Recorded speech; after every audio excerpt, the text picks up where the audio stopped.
Okay, so you want to own a medieval tavern. You picture a timber hall glowing after dark, a fire in the hearth, travelers crowding the benches while silver pennies keep landing in your hand. Then you open one surviving travel account. 7 mounted travelers stop at an inn. They pay 2p for beds and 10p for horse feed. The horses spend 5 times more than the men do on sleeping. That is the part the romantic version leaves out. Someone has to buy the hay, replace the missing linen, cover the spoiled drink, pay the servants, and find the rent when the road goes quiet. We're going behind the counter and into the accounts. We'll open a large English roadside in around 1450, follow the coins in and out, and see whether the owner could become rich. First, the name is slightly wrong. We call it a tavern because that is the word that survived. In late medieval England, the business you are imagining with a hall, kitchens, guest rooms, stables, fodder, storage, and overnight accommodation was more properly an inn. An alehouse could be a room in someone's home. A tavern in the narrower medieval sense leaned more toward wine. Your place is bigger. A hotel, restaurant, stable yard, warehouse, meeting house, and credit desk around one courtyard. A useful model is the Angel Inn at Andover. Winchester College began building it in the middle of the 15th century, and an unusually good paper trail survives. Contracts, spending records, and inventory rents parts of the structure, and the names of several operators. Walk through the gateway and the scale becomes obvious. The hall is about 30 feet by 20. A cart can pass through the entrance into a central yard. Stable ranges run along the sides with guest chambers above them. Behind the public rooms sit kitchens, parlors, cellars, ovens, latrines, mangers, racks, and a hay barn. Reconstructions suggest around 16 chambers with room for perhaps 50 or 60 people. This is not somebody's front room with a barrel in the corner. It is a transport business with beds upstairs. The location does most of the heavy lifting. A prosperous market town brings in traders, officials, livestock dealers, craftsmen, messengers, and people moving between larger towns. They arrive with different needs. One wants supper. Another wants a private chamber. A merchant needs his cloth kept dry. A servant needs somewhere cheap to sleep. Anyone arriving on horseback brings another mouth to feed, and that mouth is not willing to wait until morning. The building is laid out to turn each need into a charge. The gate brings in the cart. The yard holds the horse. The stable creates a fodder bill. The hall sells food and drink. Upstairs, the bed adds another fee. Lockable rooms and cellars turn cargo into storage income. A traveler therefore enters as several customers at once. You can charge for his meal, his drink, his bed, his animal, his goods, and occasionally the credit that keeps him spending after his cash runs short. That is what you are buying.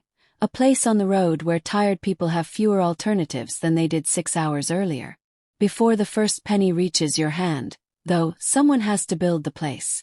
The Angel appears to have cost about £400 to construct. The carpentry contract alone came to 90.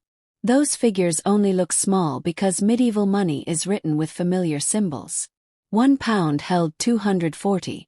So £400 meant 96,000 silver pennies. Now compare that with a working wage. The carpenter used in the inn historian's comparison earned about 5p a day. Divide 96,000 by 5 and you get 19,200 days of skilled labor. At roughly 260 working days a year, the building represented almost 74 years of one carpenter's wages. 1 in 74 working years. Fortunately for you, that £400 probably is not your bill. Winchester College owns the property. It pays for the walls, timber, yard, and land. You come in as a tenant and rent the chance to make money inside them. That helps, but it does not mean you open cheaply. The landlord has bought an asset that can earn rent for decades. You still have to turn an empty building into a functioning inn by tomorrow morning. The guest rooms need frames, mattresses, sheets, blankets, and spares for everything that gets torn, stained, stolen, or worn thin. The hall needs tables, benches, cups, serving vessels, and cooking equipment. The stable needs straw, hay, oats, racks, tools, buckets, and room for tack. Then comes opening stock. You need malted grain, ale or beer, wine, bread, meat, fish, cheese, salt, candles, firewood, and fodder before the first guest walks in. Some of it will spoil, some will feed your own household, some will quietly leave in a servant's apron or a traveler's bag. You also need cash that does nothing except sit there until something goes wrong. A merchant may ask to settle after market day. A regular customer may run an account. A supplier may refuse to unload without payment. On paper, you can be profitable and still find yourself unable to buy tomorrow's bread. That reserve is part of the business. So are the movable goods. The landlord can wait years for rent to repay his construction cost. You cannot wait years for a guest to clear his tab. Your money has to keep circling through barrels, bedding, fodder, wages, repairs, and credit, then return to the cash chest before the next set of bills arrives. The fixed charge arrives regardless. Early rent at the Angel was about £8 a year. That is 1,920, equal to roughly 384 carpenter days at 5 each. The annual rent alone represented about a year and a half of a skilled carpenter's cash wages. And rent has no interest in your excuses. Empty beds, a weak harvest, a washed-out road, a town fair that never happened. £8 is still £8. The grand building belongs to the college. What you acquire is the obligation to keep it full, stocked, heated, staffed, and paid for. Then you have to hire the people who make any of that possible. A large inn is not run by one cheerful owner standing behind a jug. It is run by a household, and usually a tired one. Your spouse may handle stores, accounts, brewing, food, servants, or all five. Children and relatives fetch water, clean rooms, carry dishes, and help when market day fills the yard. Living workers cook, tend horses, change bedding, haul fuel, watch the gate, and deal with guests who arrive long after everyone else has gone to bed. Family labor keeps the cash wage bill lower. That does not make the work free. The household receives food, clothing, lodging, and whatever income survives at the end of the year. A modern profit calculation can easily mistake unpaid family effort for a large operating margin. Outside labor still costs coin. Broad wage benchmarks put a male laborer at around 3p a day, near 1,400, and closer to 4p by 1,500. Women often receive between half and three-quarters of male cash wages. Although servants' food, clothing, and accommodation make a neat comparison difficult, brewing adds another workload. Women performed much of England's ale production in earlier medieval communities. Although larger commercial businesses increasingly passed into the hands of better capitalized operators, somebody still has to malt, mash, heat, cool, ferment, move, store, and serve the drink. The stable needs someone competent, too. A careless hustler can waste oats, lose tack, mishandle an animal, or cause an argument worth more than a week of drink sales. Guests may accept a lumpy mattress. They will remember a valuable horse leaving your yard lame. Your supply chain begins with grain, and grain touches almost everything. It becomes bread for the table, malt for ale or beer, oats for horses, and part of the cost of meat and livestock. A poor harvest therefore hits several lines at the same time. Bread costs more, drink costs more, fodder costs more, meat often follows. Fuel is another constant drain. The kitchen, brewhouse, hot water, hall, and winter rooms consume wood every day. Candles extend trading after dark, but they sit beside timber walls and dry straw. Linen wears thin. Barrels leak. Roofs and floorboards need repair. Drink is perishable inventory, which is a polite way of saying that your money can turn sour in the cellar. Traditional unhopped ale does not keep especially well. Hopped beer became more common in England during the later 15th century and lasted longer, but it brought different suppliers and did not remove the risk of waste. Buy too much and you pour profit away. Buy too little and the busiest night of the month ends with customers walking elsewhere. Wine is harder to control. Shipping, war, customs, quality, and merchant markups all affect the price before a jug reaches your table. Then come the small losses. Skimmed oats, broken cups, missing sheets, and customers who leave at dawn without paying. None is fatal alone. Together they wear down the margin. By this point, you have fixed rent, a labor-heavy household, perishable stock, volatile grain prices, expensive fuel, fragile equipment, and guests who occasionally leave with pieces of the business. Sounds dreadful. The reason people still wanted to run inns is that the revenue was much broader than the sign over the door suggested. A lay is the obvious sale. It is also the easiest one to overestimate. Most guests will buy a drink, but drink faces local competition, depends on grain, spoils, requires labor and vessels, and sits under public regulation. The jug gets all the attention because everyone can see it. The better business is scattered across the rest of the customer's stay. Start with food. Bread, meat, fish, cheese, page, and simple cooked meals turn stored provisions into repeated charges. A mounted party may include servants as well as masters, so one purse can pay for several mouths. Then there are the beds. A chamber can be sold again the next night. Several travelers may share a room and sometimes a bed. Once you own the frames and bedding and have somebody to clean them, an extra sleeper brings in money without requiring another wing on the building. But the more revealing income sits in the yard. A surviving expense account from 1331 gives us a useful clue. It is not an angel in price list, and it comes from an earlier period, so treat it as an order of magnitude comparison. 7 mounted travelers paid 4p for bread, 2 for beer, 1.25 for wine, 5.5 for meat, and smaller amounts for potage, candles and fuel. Their beds cost 2p. Their horse fodder cost 10. The animals' food came close to the combined cost of the party's beer, wine, meat and beds. It was 5 times the lodging charge on its own. From your side of the gate that makes sense. 7 riders bring 7 animals. Each horse needs stable space, straw, hay, oats, water and attention. You can buy fodder in bulk, keep it in the barn, and sell it in smaller portions to people whose horses cannot skip dinner because the price feels high. The stable is a second dining room. Its customers are bigger, less flexible, and very unlikely to order nothing. Now carry that across every market day. 2 men may share a cheap chamber upstairs while 2 horses eat a larger bill below them. A wealthy rider who barely touches the ale can still be one of your best customers because his animal keeps a dependable appetite. Cargo creates another income stream. Merchants need a gated yard, dry storage, cellar space, or a room where goods can be watched. Cloth has to stay out of the rain. Packs must be unloaded. Samples need somewhere to be shown.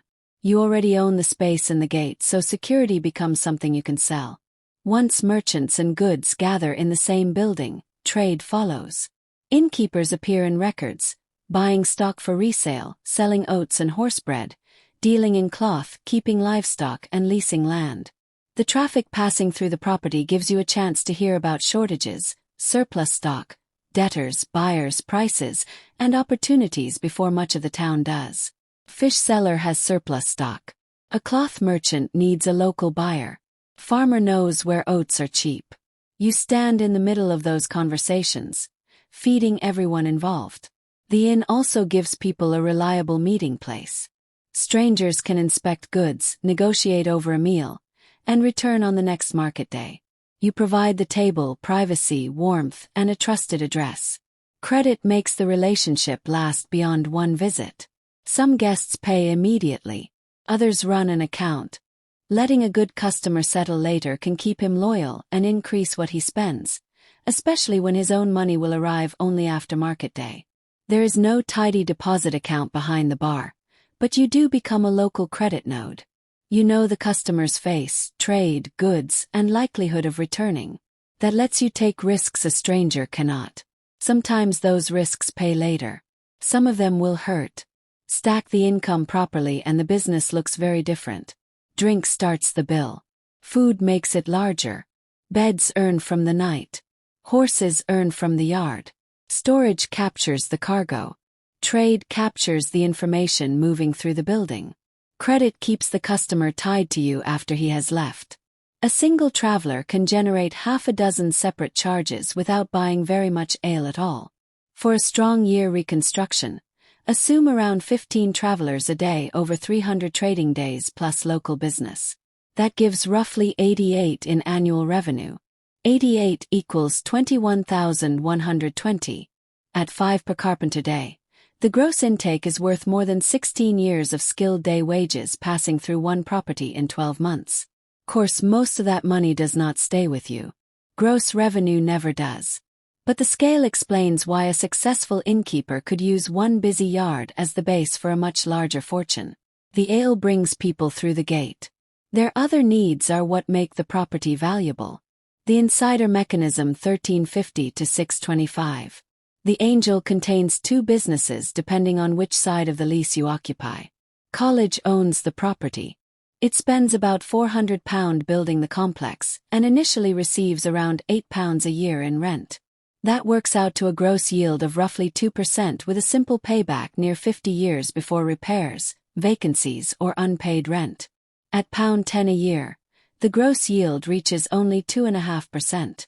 The simple payback still approaches 40 years. The college is playing a slow game. It puts a large amount of capital into land and buildings, then waits decades for the rent roll to repay it. The tenant handles most of the daily volatility. You play the faster, more dangerous game. You avoid the £400 construction cost, but you provide the furniture, stock, labor, household effort, and working cash. You owe the fixed rent. In return, you keep the operating upside. It is a recognizable arrangement. Even now, the institution owns the property, and the operator takes the sleepless nights. The landlord's stability can be misleading. Rent written into a lease and rent collected were not always the same. Arrears, remission, repair disputes, and weak tenants could stretch the payback further. Regulation limits what you can charge captive travelers. The size of bread and ale linked price, quantity, and quality to grain conditions. Local allotters inspected drink and brought offenders before the courts. Frequent fines do not show that nobody cared.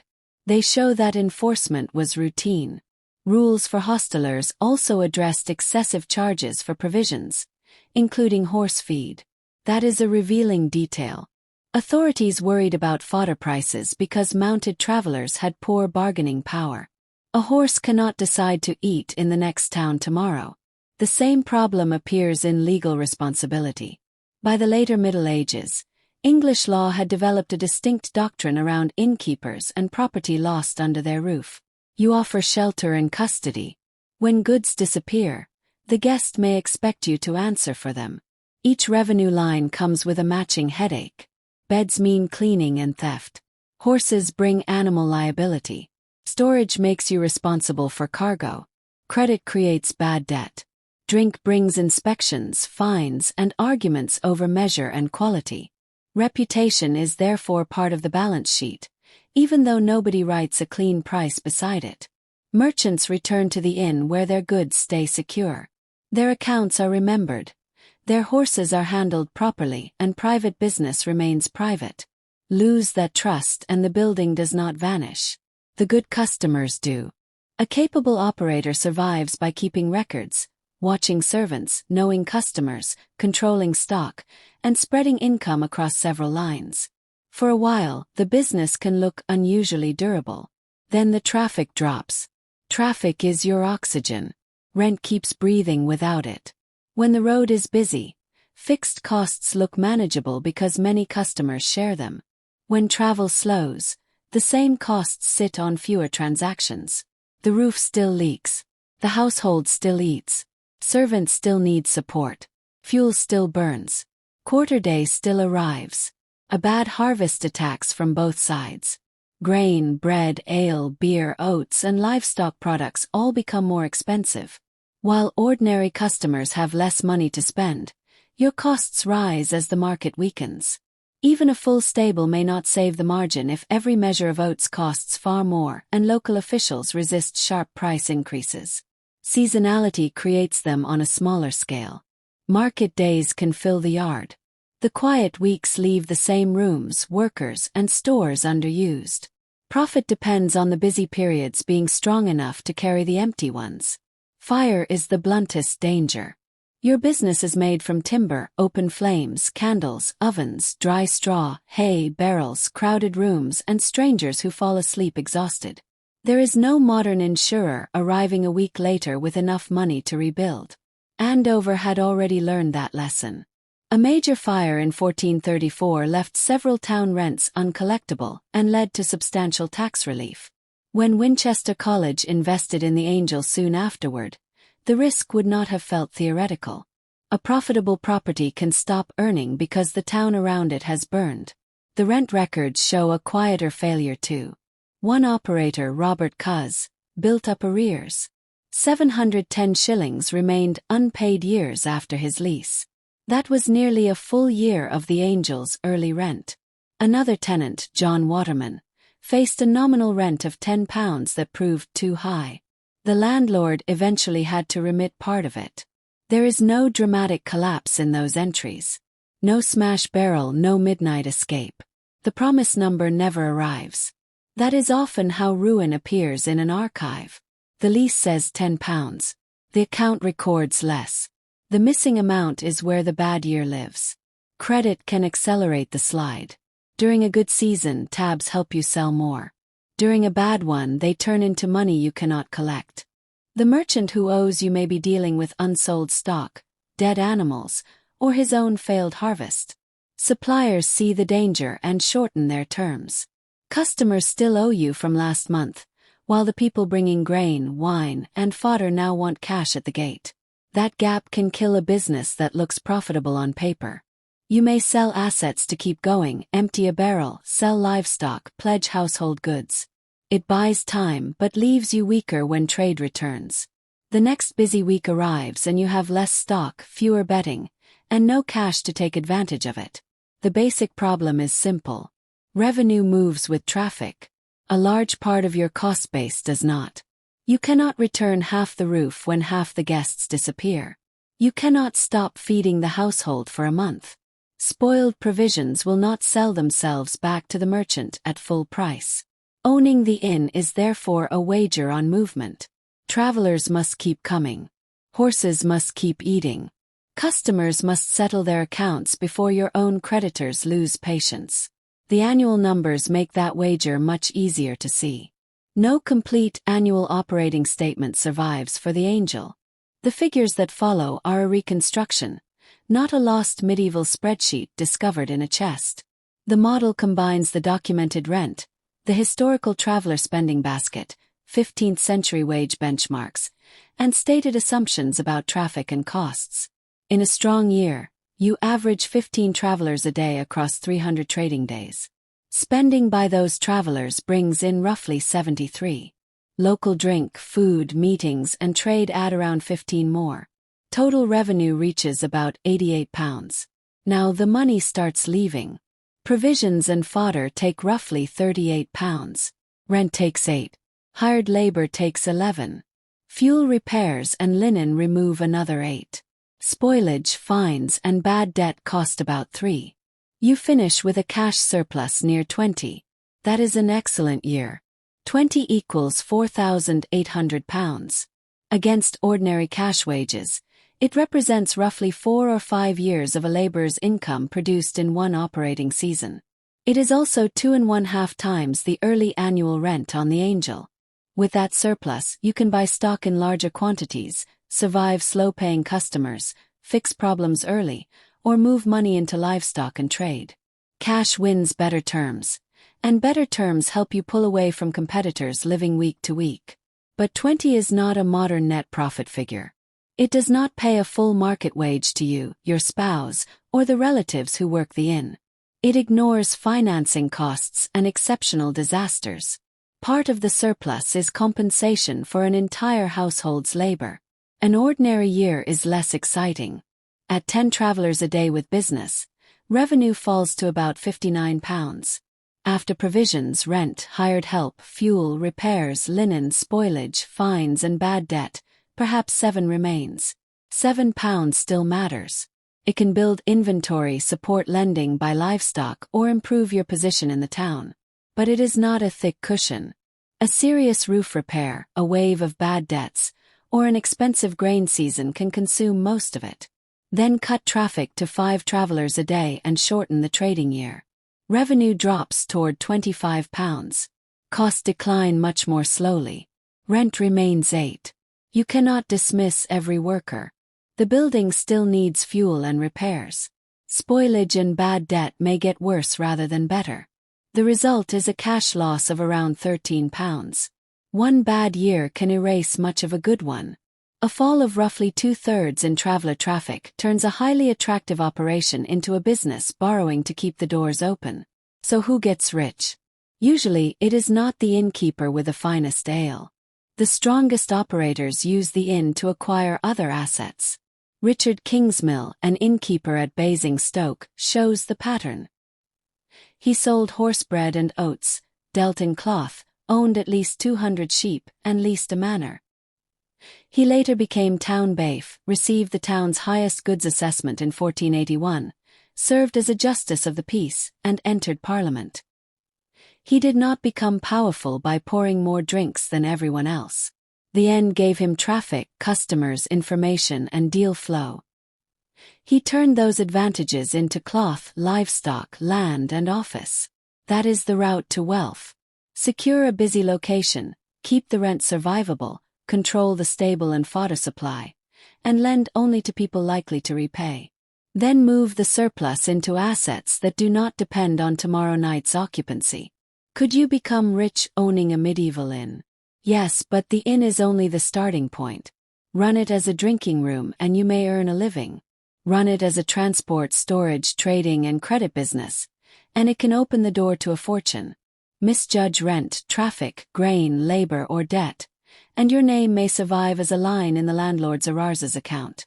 The medieval inn earned money from everything the road had made difficult. A traveler needed supper, warmth, light, a bed, fodder, security, storage, service, and sometimes a little trust until his next payment arrived. By the time he reached your gate, shopping around had become expensive in time, effort, and risk. The landlord owned the timber and land. You carried the operating risk. Your profit sat in the space between the fixed rent and the dozens of small charges you could collect from every person, animal, and bundle of goods entering the yard. On a busy road in a good year, that space could lift an innkeeper into livestock, property, public office, and influence. In a weak year, it filled with spoiled grain, unpaid tabs, empty rooms, and rent that still came due. You thought you were opening a pub. What you were really opening was a market built around distance. A place that charged for the problems created by travel, cargo, animals, and nightfall. The ale got the traveler through the door.